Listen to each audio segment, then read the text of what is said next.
All right, so this problem is written in vertex form. Here we should be able to find all these things and list the transformations. So first of all, I'm going to go ahead and list the transformations. So remember that the stuff inside the function is horizontal and the stuff outside the function is vertical. So the only horizontal change I see is that x has minus 2 with it inside the square.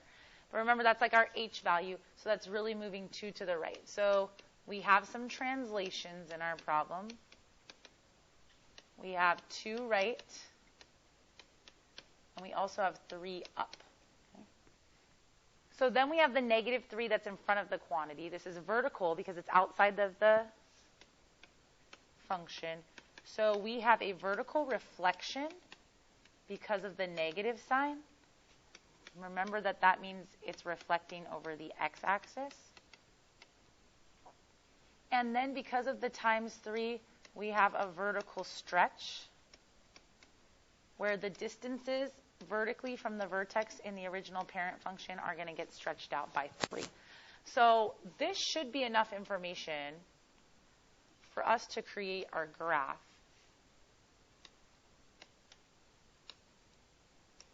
So we have our x and y axis.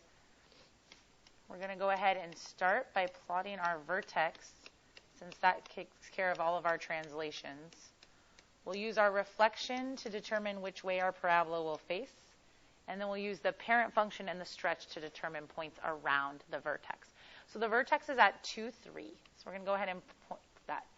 So we have a vertical reflection, which means the parabola faces downward. So normally in the parent function, 1 unit away horizontally with this reflection would result in points that are 1 unit away vertically, and 2 units away horizontally would result in points that are 4 units away vertically. Okay? But this is getting stretched by 3.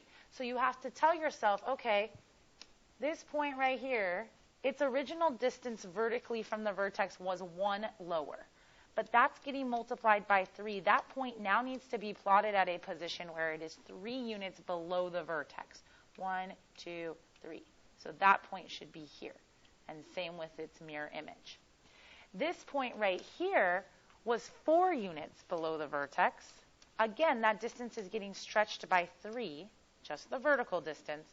It should now be plotted 12 units away from the vertex. So 1, 2, 3, 4, 5, 6, 7, 8, 9, 10, 11, 12. It would be somewhere down here. Okay? And same with the point that is its mirror image. Then we have our parabola. Okay? So based on these things, we've listed the transformations. Our axis of symmetry is in line with the vertex, so it's at x equals 2. That's because we know the vertex was at the point 2, 3. And then we need to list domain, range, and max or min value. This parabola has a maximum value because it reaches a maximum point, and its maximum value is 3.